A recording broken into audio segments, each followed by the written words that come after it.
El contraste entre los 5 nuevos máximos históricos que marcó el Nasdaq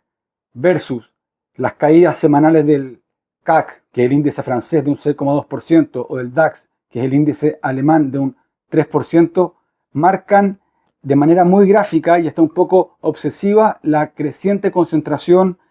en compañías tecnológicas y muy especialmente relacionadas con la inteligencia artificial. Así podemos ver el caso de Apple, por ejemplo, que en la conferencia anual de desarrolladores celebrada el lunes pasado, donde mencionó su inclinación hacia la inteligencia artificial, le hizo subir más de un 7,9%, o el caso de Oracle, que también con líneas similares subió la semana pasada casi un 10%, o incluso el caso de Adobe, que luego de incluir inteligencia artificial también en Photoshop ha tenido subidas la semana pasada de casi un 23%.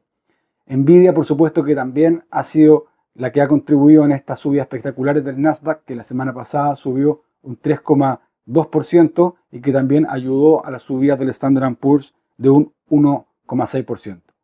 Pero la verdad es que este buen tono no ha llegado a todo el mercado, sino que se ha concentrado en algunas pocas empresas relacionadas a la inteligencia artificial. Así lo demuestra, por ejemplo, el Dow Jones, que cayó un 0,54% la semana pasada, o el Russell 2000 de pequeñas compañías que ha recortado un 1% en la semana. El viernes, por ejemplo, cuando el Nasdaq marcaba este quinto máximo histórico consecutivo, 8 de los 11 sectores del Standard & Poor's estaban en negativo. Incluso 360 de los 500 componentes del Standard & Poor's cerraron la sesión del viernes en rojo. Una vez más, si quitásemos los valores tecnológicos, el resto del mercado este año ha tenido un comportamiento entre mediocre y malo.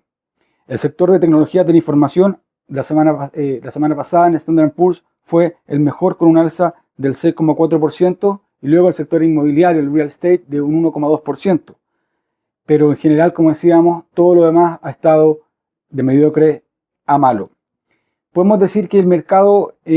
amplio no ha subido, a pesar de la inflación que comentamos la semana pasada, que sorprendió positivamente a los inversionistas, un dato que fue ratificado también en el índice de los precios de la producción el viernes, que también estuvo bajo a lo esperado.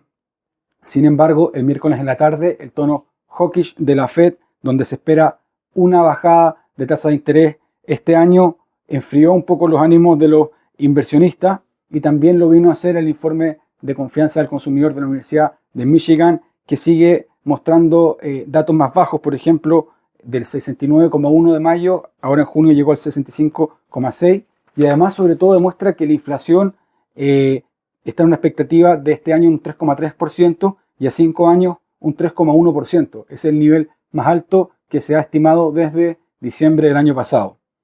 Pero sin duda que en los mercados la peor parte se la ha llevado la bolsa europea, y principalmente por razones políticas, lo que hizo que cayera un 4,2%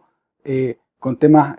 arancelarios que han llevado sobre todo al sector automovilístico a tener las mayores pérdidas, pero también ha llegado al sector bancario.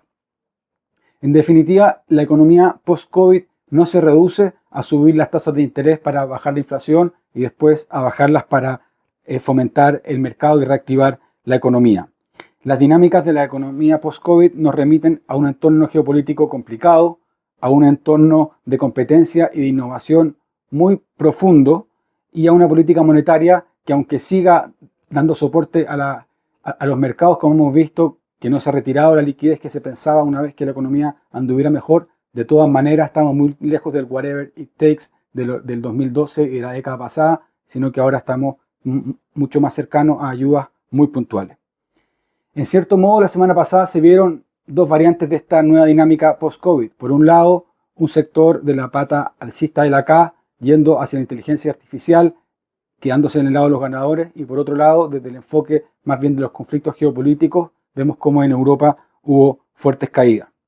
La pregunta es que si estas divergencias son sostenibles o no en el tiempo. ¿Es sostenible que los índices americanos sigan marcando máximos gracias a las tecnológicas? Nuevos máximos cada semana. O sea, hemos visto que este año el Standard & Poor's ha tenido más de 30 nuevos récords, y el mercado amplio, o sea, la mayoría de las empresas se ha ido quedando atrás. Y si es sostenible todas estas subidas con el higher for longer de la Fed, es decir, tasas altas por más tiempo de lo esperado y también con un gasto público que no se detiene y con tasas de interés que siguen siendo muy altas, llevando a una problemática del punto de vista de la deuda.